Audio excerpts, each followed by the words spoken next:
చివరికి అన్నిటికన్నా నిజంగా బాధ కలిగించే విషయం, ఆశ్చర్యం కలిగించే విషయం, 70 ఏళ్ళ ముసలైన కొమ్మినేని శ్రీనివాస్, మీతో పాటు మీ తోటి విలేకరి, రెప్యూటెడ్ విలేకరి, సీనియర్ జర్నలిస్టు, ఏం పాపం చేశాడని చెప్పి నిజంగా అడుగుతా ఉన్నాను నేను. ఆయన జైలుకు పంపడానికి చంద్రబాబు నాయుడు అంత ఉత్సాహం చూపించాడు. ఒక డిబేట్ జరిగేటప్పుడు సహజంగానే కొంచెం అనుకూలంగా కొంతమంది మాట్లాడుతూ ఉంటారు, వ్యతిరేకంగా కొంతమంది మాట్లాడుతూ ఉంటారు. ఆ మాట్లాడే ప్యానలిస్ట్ మాట్లాడే మాటలకు యాంకర్కి ఏం సంబంధం? ఇది మినిమం లాజికల్ రీజనింగ్. అలాంటిది ఆయన తీసుకొచ్చినాడు, జైల్లో వేసినాడు. కోర్స్ ఆయన మీద చంద్రబాబు నాయుడు కోపం ఎక్కువే అనుకో. ఇంతకుముందు ఆయన ఉద్యోగం కూడా ఊడగొట్టే దాంట్లో కూడా చంద్రబాబు నాయుడు పాత్ర చాలా క్రియాశీలక పాత్ర పోషించినాడు.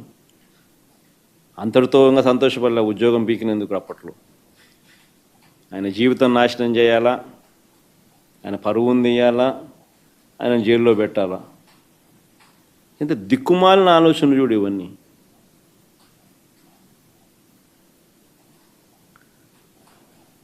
చివరికి ఆశ్చర్యం కలిగించే విషయం ఏంటంటే, ఆ రకంగా ఆయనను అరెస్ట్ చేయడమే కాకుండా ఇప్పటికీ కూడా అరెస్ట్ చేయడమే కాకుండా, ఆ మనిషిని అరెస్ట్ చేయడమే కాకుండా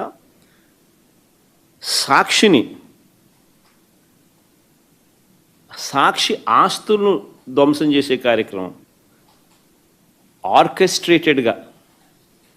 ఒకసారి వీడియో క్లిప్పింగ్లో ఒకసారి చూడండి. ఒకసారి తెలుగుదేశం పార్టీ నాయకులు ప్రతి చోట ఎక్కడెక్కడైతే సాక్షి ఆస్తులను ఎక్కడెక్కడైతే వీళ్ళు టార్గెట్ చేసి ఆర్కెస్ట్రేటెడ్ పద్ధతిలో అటాక్ చేసి ఆస్తులు విధ్వంసం చేశారో ప్రతి చోట శ్రీకాకుళం మెట్ట శైలజ డిస్ట్రిక్ట్ తెలుగుదేశం మహిళా టౌన్ ప్రెసిడెంట్, గుండు Swathi Srikakulam TDP MLA Gundu Shankar's wife, Chaudhary Dhanalakshmi ex ZP chairman, Menda Dasunaidu Telugu Yuvatha president Srikakulam. Next night Visakhapatnam Sakshi ఆఫీస్లో Mukka Sravani 26th ward Telugudesam party corporator, Ananthalakshmi Telugudesam party మహిళా డిస్ట్రిక్ట్ ప్రెసిడెంట్.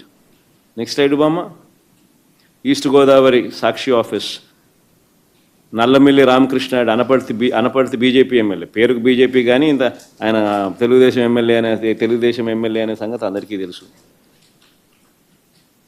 భూతల బాలరకృష్ణ రాజానగరం